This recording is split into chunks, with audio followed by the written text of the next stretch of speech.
বৈষ্ণব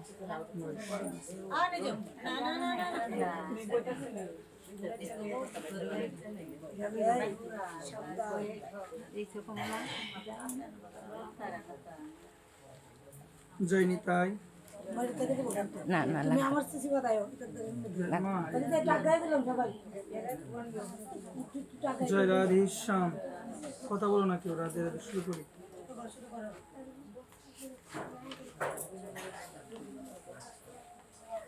ভক্তবৎসল শ্রী ভগবান অনাদিরাদি গোবিন্দ সর্বকারণের কারণ ভগবান শ্রীকৃষ্ণের মুখ নিঃসৃত বাণী শ্রীমদ্ ভগবদ গীতার আঙ্গিকে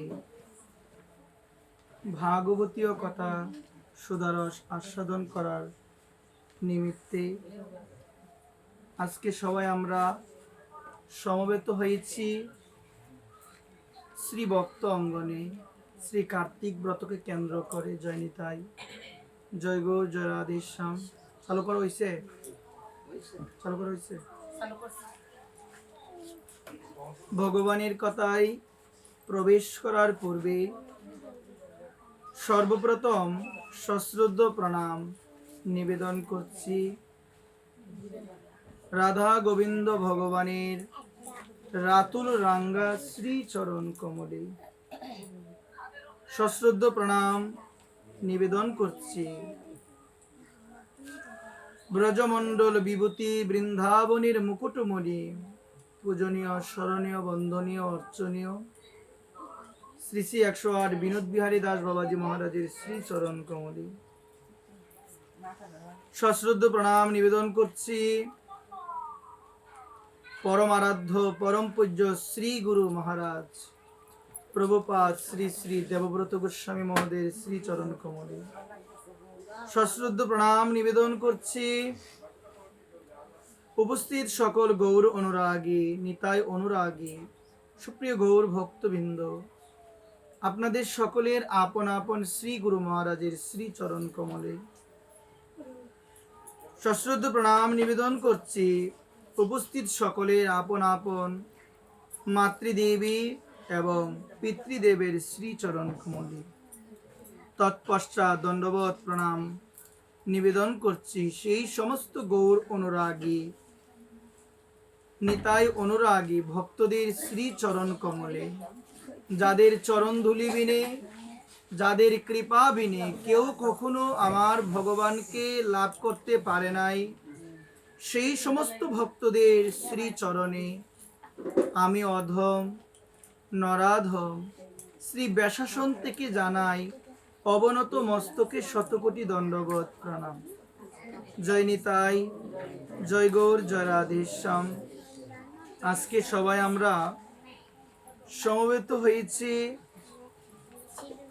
আমার ভগবান অনাদিরাদি গোবিন্দ সর্বকারণের কারণ ভগবান শ্রীকৃষ্ণের মুখ নিঃসৃত বাণী শ্রীমদ্ ভগবদ গীতার আঙ্গিকে ভাগবতীয় অমৃতময় কথা আস্বাদন করার নিমিত্তে উপস্থিত সকল ভক্তচরণে আমি দিন অতিদিন দণ্ডবত প্রণাম নিবেদন করছি। বাঞ্ছা কল্পতরুভ্যশ্চ কৃপা সিন্ধুইব এইব চ পতিতানাং পাবনেভ্যো বৈষ্ণবেভ্যো নমো নমঃ। জয় নিতাই, জয় গৌর, জয় রাধেশ্যাম। মায়েদের চরণে নিবেদন, আমরা কেউ যেন কোনো কথা না বলি। রাধে রাধে। একটু মন দিয়ে আমরা একটু ভাগবত থেকে আস্বাদন করব। জয় রাধেশ্যাম। দেখো মা, এই যে আজকে আমাদের শ্রী কার্তিক ব্রতকে কেন্দ্র করে আমাদের এই মহতী অনুষ্ঠানের আয়োজন, আমরা সবাই আজকে সমবেত হয়েছি শ্রী ভক্ত আঙ্গিনায় ভগবানের কথা অমৃত শ্রবণ করার জন্য। আমি পূর্বেই মায়েদের চরণে আমি প্রণাম নিবেদন করছি। মা, আমার ভগবানের কথা যখন শুরু হবে, মা একটু সোজা হয়ে বসবেন যেন নিদ্রা দেবী আক্রমণ না করতে পারে। একদম সোজা হয়ে বসবেন, 30 মিনিট 40 মিনিট সময় একটু আলোচনা করব, একটু মন দিয়ে আপনারা শোনার চেষ্টা করবেন। রাধে রাধে। ভাগবত কথা শুনতে গেলে মা আমাদের সর্বপ্রথম জানা প্রয়োজন মা। আজকে আপনারা যারা এসেছেন এই জায়গার মধ্যে কোনো না কোনো কারণকে কেন্দ্র করে এসেছেন, কিন্তু যতগুলো কারণ রয়েছে সমস্ত কারণের মধ্যে শ্রেষ্ঠ কারণ হলো যে ভগবানের কথা শুনব, ভগবানের মুখনিসৃত বাণী গীতার কথা শুনবো, শুনে যেন আমি কিছু শিখতে পারি।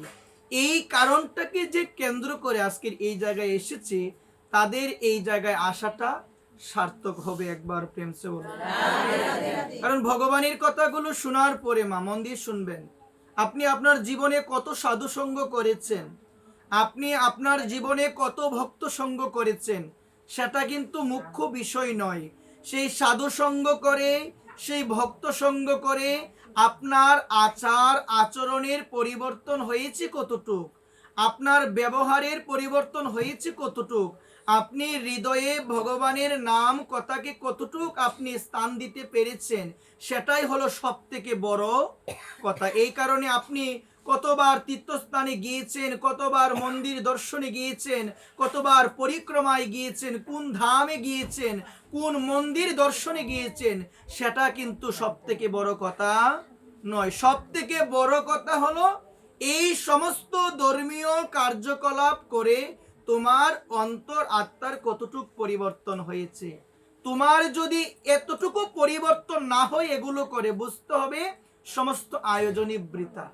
সমস্ত আয়োজন কি বৃথা। তুমি যদি মন্দিরে যাও, মন্দিরে পরিক্রমা দাও, হরিনাম সংকীর্তনের আসরে যাও, ভাগবত পাঠের আসরে যাও, তুমি যদি তোমার আচরণকে শুদ্ধ করতে না পারো, কার সঙ্গে কেমন ব্যবহার করা উচিত, কেমন আচরণ করা উচিত, এই আচরণগুলো যদি তুমি ভাগবতের আলোকে নিজের জীবনে তুমি ধারণ নাই করতে পারো, তোমার ওই আসরে গিয়ে কোনো লাভ হবে না। মন দিয়ে শুনবেন।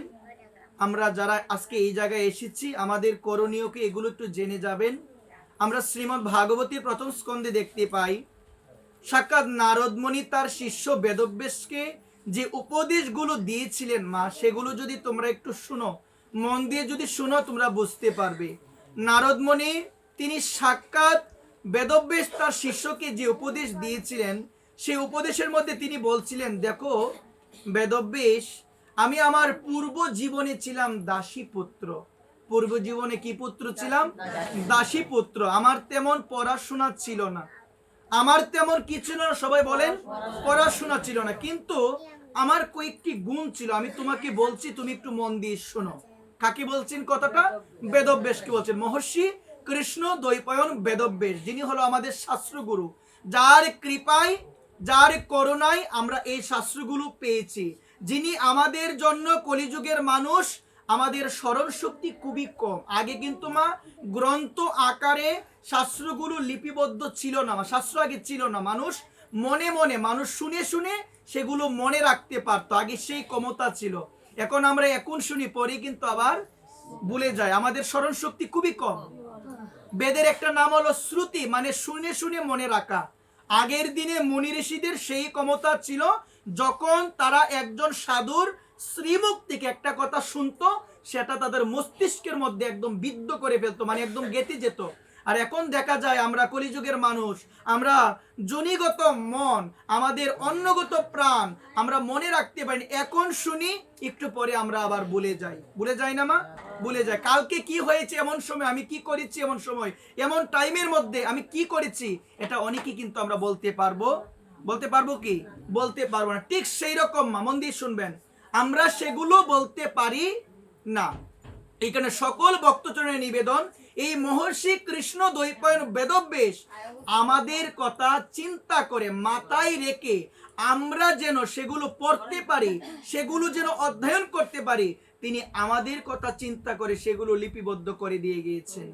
যিনি ভগবানের একজন অবতার, মহর্ষি কৃষ্ণ দ্বৈপায়ন বেদব্যাস, ভাগবতে আছে বিধান, আমার প্রভুর যে 24 অবতারের কথা উল্লেখ করেছেন, এই 24 অবতারের মধ্যে 17তম অবতার, যে অবতার নাম হলো শক্তাব্যাস অবতার। কি অবতার? সবাই বলেন, কথা বলো না। শক্তাব্যাস অবতার মানে শক্তির দ্বারা আবেষ্ট অবতার, এটাকে বলে সপ্তাব্বেশ অবতার। মানে মহর্ষি কৃষ্ণ দ্বৈপায়ন বেদব্যাসকে আমার ভগবান একটা বিশেষ ক্ষমতা দিয়েছে। সেই ক্ষমতা কি গো মা? তুমি কলিযুগের মানুষের কথা চিন্তা করে শাস্ত্র গ্রন্থ তুমি লিপিবদ্ধ করে আসো একবার। রাধে রাধে। শাস্ত্র আর গ্রন্থ কিন্তু এক কথা নয়, আপনারা মন দিয়ে শুনবেন। শাস্ত্র গ্রন্থ কিন্তু এক কথা নয়। শাস্ত্র কি এবং গ্রন্থ কি জানা প্রয়োজন। গ্রন্থ হলো যারা মহাপুরুষগণ, যারা মহাপুরুষ, যারা যেমন সাধন ভোজন করে, তারা যখন শাস্ত্র পড়তে পড়তে শাস্ত্র থেকে অনেক কিছু শিখে, ওই এগুলো শিকার পরে এগুলো থেকে সমীক্ষা দিয়ে যখন কোনো একটা বই লিপিবদ্ধ করে, এটাকে বলে গ্রন্থ। আর শাস্ত্র হলো সাক্ষাৎ ভগবত বাণী। সাক্ষাৎ ভগবত বাণী মহর্ষি কৃষ্ণ দ্বৈপায়ন বেদব্যাসের লিপিবদ্ধ যেগুলো আছে, এগুলো হলো কি গো মা বলেন না? শাস্ত্র। শাস্ত্র মানে হলো যা আমাদের শাসন করে। কি করে গো মা? শাসন করে। শাস্ত্রের নিয়ম যদি আমরা মানি, এটা হলো মানুষের জীবন। শাস্ত্রের নিয়ম যদি আমরা না মানি, এটা হলো পশুর জীবন। এটা কিসের জীবন? কথা বলো না। এটা কিসের জীবন? এই কারণে শাস্ত্রের নিয়ম, শাস্ত্রের বিধিবিধান, এটা আমাদের মানা প্রয়োজন। গীতার মধ্যে ভগবান বলছেন, মা মন দিয়ে শুনবেন, গীতার শ্রীমদ ভগবত গীতার ষোড়শ অধ্যায়, যে অধ্যায়ের নাম হলো দৈবাসুর সম্পদ বিভাজ্য। 24 নং শ্লোকে ভগবান বলছেন কোনটা করা উচিত, কোনটা করা উচিত না, সেটার প্রমাণ হলো শাস্ত্র। তুমি কি করবে, তুমি কি করবে না, এটার প্রমাণ কি? শেষ হয়ে গেছে? এটার প্রমাণ কি? এটার প্রমাণ হলো শাস্ত্র। আমি যদি সেই শাস্ত্রটা না মানি, আমি যদি শাস্ত্রটা না মানি, আমি যদি শাস্ত্র মতে না চলি, কেউ কি আমাকে কিছু বলবে? কিন্তু একদিন আমাকে দায়বদ্ধতা মানে জবাবদিহিতা করতে হবে, একদিন আমাকে করতে হবে। এবং শাস্ত্র যদি আমি না মানি, শাস্ত্র বলছেন এটা মানুষের জীবন হতে পারে না। এটা কিসের জীবন বলেন? এটা পশুর জীবন হয়ে যাবে। ওই কারণে বলছেন ধর্ম হীনাবি নর পশু বিসমান। কথা বলো না তোমরা, খালি কথা বলো। ধর্ম হীনাবি নর পশু বিসমান। যে ব্যক্তির ভিতরে ধর্ম নাই, যে ব্যক্তি ধর্মকে ধারণ করতে পারে নাই, তার জীবনটা হলো পশুর জীবন। একবার এখানে ভাগবতের প্রথম স্কন্ধে নারদ মুনি কিছু উপদেশ দিয়েছেন তার শিষ্য বেদব্যাসকে। তিনি বলছেন, দেখো আমি একসময় দাসী পুত্র ছিলাম পূর্ব জীবনে। আমার তেমন পড়ালেখা ছিল না, তেমন জ্ঞান আমার মধ্যে ছিল, কিন্তু আমার কয়েকটি গুণ ছিল। তুমি মন দিয়ে শোনো। আমার প্রথম গুণ ছিল আমি সংযত ছিলাম। সংযত মানে কি? সংযম। সংযম মানে হলো নিজেকে নিয়ন্ত্রণ রাখা। কি রাখা? সবাই বলে নিয়ন্ত্রণ রাখা। নিজেকে নিয়ন্ত্রণ কিভাবে রাখবো? আমি আমার চক্ষুকে নিয়ন্ত্রণ রাখতে হবে, আমি আমার কর্ণকে নিয়ন্ত্রণ করব, আমি আমার মুখকে নিয়ন্ত্রণ করব, আমি আমার হস্তকে নিয়ন্ত্রণ করব, আমি আমার পদকে নিয়ন্ত্রণ করব। এই সমস্ত নিয়ন্ত্রণ সম্ভব তখনই হবে যখন মন গোবিন্দ চরণে দিতে পারবো। অন্যথায় তুমি তোমার চোখকে নিয়ন্ত্রণ করতে পারবে না। বর্তমান সময়ে চোখ দিয়ে কি আমরা ভালো কিছু দেখি না খারাপ কিছু বেশি দেখি? আমরা খারাপ কিছু বেশি দেখি। তো এই জায়গায় বলছেন আমি সংযত ছিলাম, মানে নিজেকে আমি নিয়ন্ত্রণে রাখতে পারতাম। গোস্বামী কাদের বলে গো মা? গোস্বামী গোসাই আমরা বলি না? বর্তমান সময় তো গোসাইয়ের ছেলেকে আমরা বলি গোসাই, বলি না মা? এত সহজ নয় মা, পদগুলো এত সহজ নয়। মাঝে মধ্যে দেখি এরকম ভাবে লাগানো হয়, এরকম ভাবে লাগানো হয়, কিন্তু তাদের ইন্দ্রিয়গুলো সংযত হয় নাই, তাদের মন সংযত হয় না, বাক্য সংযত হয় নাই। গোস্বামী মানে হলো যিনি তার ইন্দ্রিয়ের স্বামী, যিনি তার ইন্দ্রিয়ের স্বামী। গু মানে হলো ইন্দ্রিয়, স্বামী মানে হলো গোস্বামী, যিনি তার ইন্দ্রিয়ের স্বামী। আর আমরা হলাম গুদাস, মানে ইন্দ্রিয়ের দাস। চোখ বলে এটা দেখো, আমি এটা দেখি। কান বলে এটা শুনো, আমি এটাই শুনি। আমার পা বলে এই নিন্দা যেখানে হচ্ছে সেখানে যাও, আমি সেখানে যাই। আমি বলতে পারি না মনকে, মন তুমি সেই জায়গায় যেও না যে জায়গার মধ্যে গোবিন্দের কথা নেই। মন তুমি সেগুলো দেখো না যেখানে গেলে তোমার চোখ বিভ্রান্ত হবে, তোমার চোখে অপবিত্র জিনিস দর্শন হবে। চোখ তুমি সেগুলো দেখো না। আমরা দেখবেন ইন্দ্রিয়ের দাস হয়ে ইন্দ্রিয় যেটা বলে আমরা সেটাই করি, কিন্তু আমরা ইন্দ্রিয়কে চালিত করতে পারি না। যারা মহজ্জন, যারা সজ্জন, যারা জ্ঞানীজন, তারা যদি বলে চোখ তুমি ভগবানকে দেখো, চোখ ভগবানকে দেখবে। তারা যদি বলে কান তুমি ভগবানের কথা শুনো, ভগবানের কথাই শুনবে। এই কর্ণ একমাত্র পেয়েছি। কেন পেয়েছি গো মা? বলেন না এই কর্ণ কেন পেয়েছি? এই কর্ণ আমি পেয়েছি একমাত্র ভগবান শ্যাম সুন্দরের কথা শ্রবণ করার জন্য। মন দিয়ে শুনবেন, যে চোখ আমার শ্যাম সুন্দরকে দেখলো না সেই চোখ আমার বৃথা। যে কর্ণ আমার রাধারানীর কথা শুনলো না সেই কর্ণ আমার বৃথা। যে হস্ত দ্বারা আমি ভক্ত সেবা করতে পারলাম না, আমি আমার রাধারানীর সেবা করতে পারলাম না, সেই হস্ত আমার বৃথা। যে পদ দ্বারা আমি তীর্থ দর্শনে মন্দির দর্শনে পরিক্রমা করতে পারলাম না, সে চরণও আমার বৃথা। একবার এই কারণে শাস্ত্র বলছেন এই সমস্ত ইন্দ্রিয়কে ভগবানের সেবায় লাগাতে হবে। সবই মন কৃষ্ণ পদারবিন্দে, যতক্ষণ না পর্যন্ত তুমি তোমার মনকে শ্রী গুরু পাদপদ্মে, যতক্ষণ পর্যন্ত তুমি তোমার মনকে কৃষ্ণ পাদপদ্মে নিযুক্ত না করতে পারবে, ততদিন তোমার কোনো কিছুই সাধন হবে না। মন দিয়ে শুনবেন। এই কারণে সকল, এখানে দাও না, দেওয়া যায় না, এই কারণে সকল ভক্ত চরণে আমি অধম দিন অতিদিন নিবেদন করে বলবো যে আমরা, আমাদের করণীয় হলো আমরা যেন আমাদের এই মন রূপী চঞ্চল দুর্দমনীয় পাখিকে যেন গোবিন্দের পাদপদ্মে নিযুক্ত করে রাখতে পারি। তিনি বলছেন আমার প্রথম গুণ আমি সংযত ছিলাম। কি ছিলাম গো? সংযত ছিলাম। দ্বিতীয় গুণ, আমি ছোটবেলা থেকে খেলাধুলার প্রতি উদাসীন ছিলাম, খেলাধুলা আমার ভালো লাগতো না। এই গুণটা আমাদের থাকা প্রয়োজন। এই জায়গায় আমি খেলাধুলা বলতে বোঝাবো সাংসারিক যে খেলাধুলা, এটাকে আমি বোঝাবো। এই জায়গার মধ্যে মন দিয়ে শুনবেন, যতক্ষণ না পর্যন্ত তোমার উদাসীন ভাব সংসারে না আসবে, বুঝবেন ভক্তির জগতে এখনো ভালোভাবে আপনি যেতে পারেন নাই। যখন ভক্তিটা গাঢ় হয়ে যাবে, দেখবেন সংসারের কথা ভালো লাগবে না, দেখবেন সংসারের কোনো কাজ বেশিভাবে ভালো লাগবে না। সংসারের কাজ করতে গেলে অনেক সময় মনে হবে আরে যদি একটু ভগবানের সেবা করতে পারতাম, যদি একটু ভগবানের কথা শুনতে পারতাম। এই উদাসীনতা কাজ করবে। কি করবে গো মা? উদাসীনতা। ভক্তির রাজ্যে প্রবেশ তুমি করেছো, সেটা বোঝার দাপই হলো উদাসীনতা থাকবে। যদি উদাসীন না হয়, যে সংসার উদাসীন, আর ঈশ্বর সে যেন বসে বসে কার নাম করে, সে যেন কার জন্য কাঁদে, সে যেন দুই বাহু তুলে কাকে ডাকে, সে কি পাগল হয়ে গিয়েছে? আসলে সে পাগলই হয়ে গিয়েছে। কার জন্য? ভগবানের জন্য সে পাগল হয়ে গিয়েছে। এই কারণে বলছেন মা, যে আমার ভগবানের জন্য পাগল হয়, আমার ভগবান প্রাণ গোবিন্দ, তিনি তার জন্য পাগল হয়ে যায়। মা, ভগবানের জন্য পাগল হলে জীবন সার্থক, সংসারের জন্য পাগল হলে জীবন আমার বৃথা। জীবন আমার কি? বৃথা। তারপরে নারদ বলছেন আমি দুরন্ত ছিলাম না, আমি দুরন্ত ছিলাম না। আমাদের সংসারে সন্তান আছে না, এবং দুরন্ত আছে কিনা? অনেক দুরন্ত সন্তান, অনেক দুরন্ত চঞ্চল স্বভাবের সন্তান আছে। নারদ বলছেন দুরন্ত ছিলাম না। সংসারে দুরন্ত যে মানুষ হয় সে ভক্তি লাভ করতে পারে না, যে দুরন্ত স্বভাবের হয়। আর কেউ যদি দুরন্ত স্বভাবের হয়, নিত্য ভগবত প্রসাদ তাকে প্রতিদিন পাওয়াতে হবে। নিত্য প্রসাদ, বৈষ্ণবের চরণামৃত এবং ভগবানের চরণামৃত তাকে প্রতিদিন পান করাতে হবে।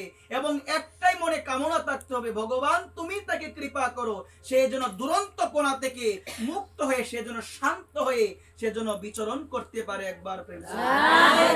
কি করতে হবে? বৈষ্ণব চরণামৃত, বিষ্ণুর চরণামৃত, কৃষ্ণের চরণামৃত, সেটা যদি পান করানোর সময় ওই কামনা থাকে, সেজন্য চঞ্চলত্ব থেকে সেজন্য মুক্ত হয়ে সেজন্য শান্ত স্বভাবের হতে পারে। তারপরে বলছেন আমার চতুর্থ যে গুণটা ছিল, আমি প্রয়োজনের অতিরিক্ত কথা বলতাম না।